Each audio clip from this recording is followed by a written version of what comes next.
Hello everyone, my name is Eskinoon. I just want to show you some different timing pushes. I'll show you the importance of a timing push, and I'll define what a timing push is and when you can do it, when you can't do it, and also how to defend against it. There's many different types of timing pushes, and I'll try to cover each race. Today we'll be covering Terran, and hopefully I'll get to Protoss.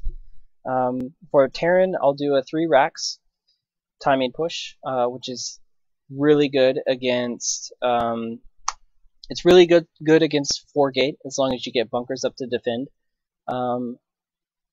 3 racks is also good against the Zerg fast expand, or even Zerg if they maintain 1 base, because if they're on 1 base, chances are that they're going to be getting roaches, and the 3 racks is very good against roaches. And the 3 racks is not really that good against Terran unless you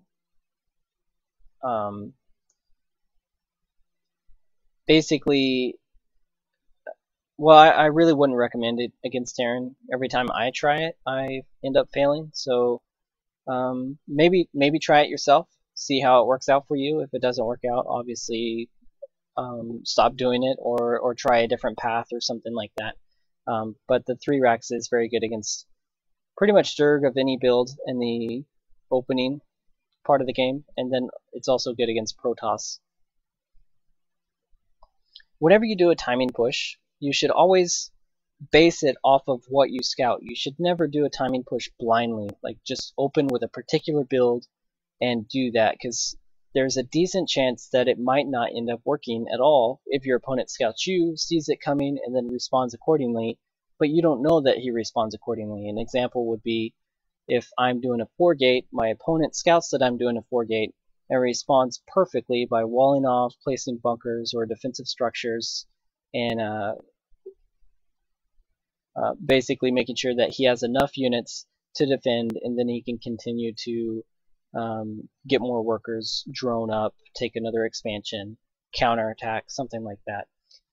So always base your timing push off of what you scout, and there's a variety of options. I'll try to cover those. And let's just get right into the game. The first one I'm going to show you is a 3 racks that I did against the Zerg fast expand. This is Metalopolis on the ladder. This is a game that I played today. I chose Terran. My opponent chose Zerg. We're at cross spawns, diagonal spawns. Well, it's not diagonal, but we're cross spawns, farthest positions.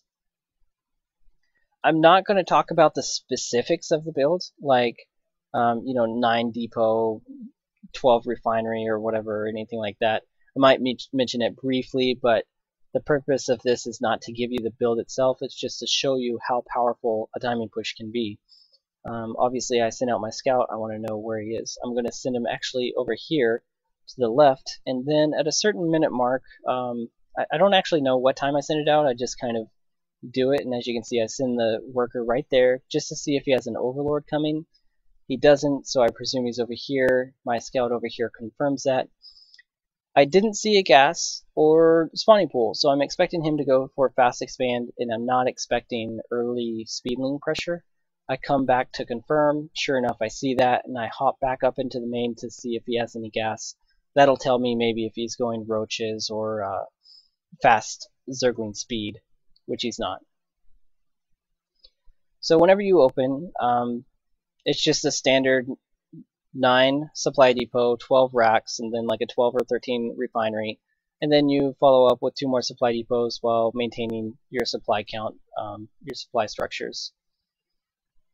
Get your tech lab right away, and as soon as that's built, you want to start your stim pack, because that's what takes the longest. On your second factory, I typically get the reactor. You can change it up. Maybe you can get the tech lab and also get the concussive shell earlier. I'm not sure if there's a need. The way I time it is that whenever the second tech lab is finished on the 3rd barracks, and I start the concussive shell, both of these upgrades ended about the same time, stim and concussive shell. So anyway,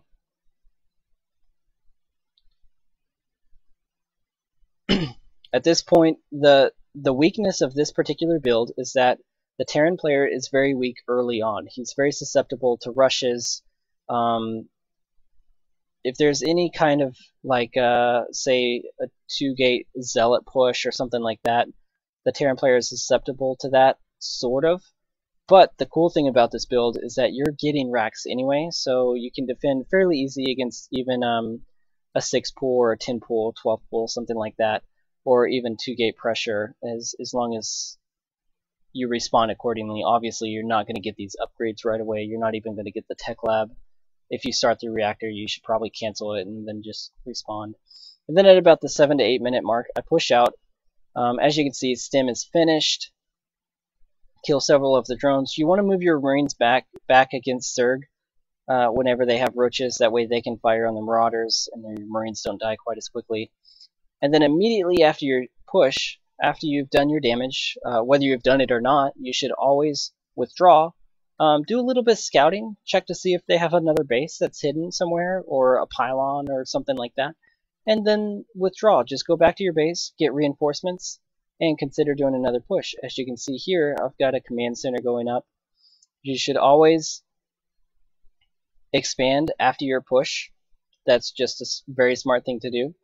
And as you can see here, this push was very damaging to the Zerg.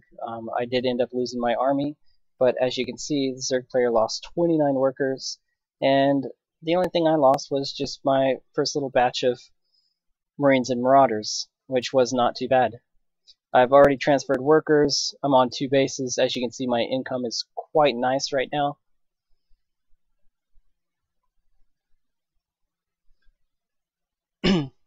And another timing thing that's good for Zerg, this doesn't really have to do with the 3 racks, but StarCraft 2, as I said earlier, is a game all about timings, and it's very mathy. It's very mathematical. It becomes very mathy when you're talking about the time on the clock, the amount of time that it takes for a Marine or a Marauder to complete, same for upgrades, and also the upgrades themselves. Whenever you get the upgrades, you add +1 attack or +1 armor, and that does quite a huge difference. It upgrades your army quite a bit against, whatever player you're up against. As you can see here, he's going to lose his hatchery yet again. Now, this is a mistake on my part. I should have withdrawn, just like I had said earlier. Whenever you push out and you're successful, don't keep pushing in. You're just asking for trouble. This is whenever the player gets desperate. He's likely to have or be getting a very strong, let's call it a quick reaction force, as he did here. What I should have done is just withdrawn, check to see if he had this expansion up, which he didn't at the time. And now the Zerg has timed it, so he's going to spot my 3rd expansion. He needs to know, too, from a timing perspective, when is it safe for him to expand, when is it safe for him to drone up, when does he need to defend and make units, especially for Zerg, which typically is kind of a very reactionary playstyle. That's just kind of how they are, and he withdraws his Overlord, so he knows that I have this one expansion going up. He spots my drop in the south, and I lose pretty much all of that. Not effective at all. Fortunately, this one is much more effective. So I believe that's the 3rd hatchery that I've taken down. And just take a quick look at the losses tab. Part of this is me losing this drop over here. Otherwise, this would be a little bit more one-sided.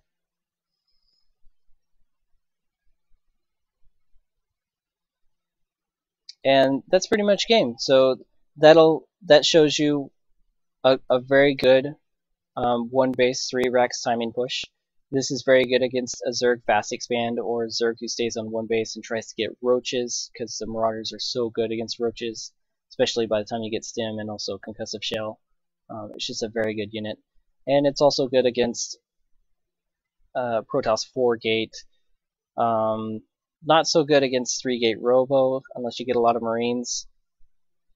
And it's also good against Protoss Fast Expand too. So I just wanted to let you be aware of those, and maybe you can use some of these timings for yourself, and hopefully understand what it takes to have a timing push, when they're useful, when they're not. and that'll better your gameplay. Next, we'll take a look at another timing push.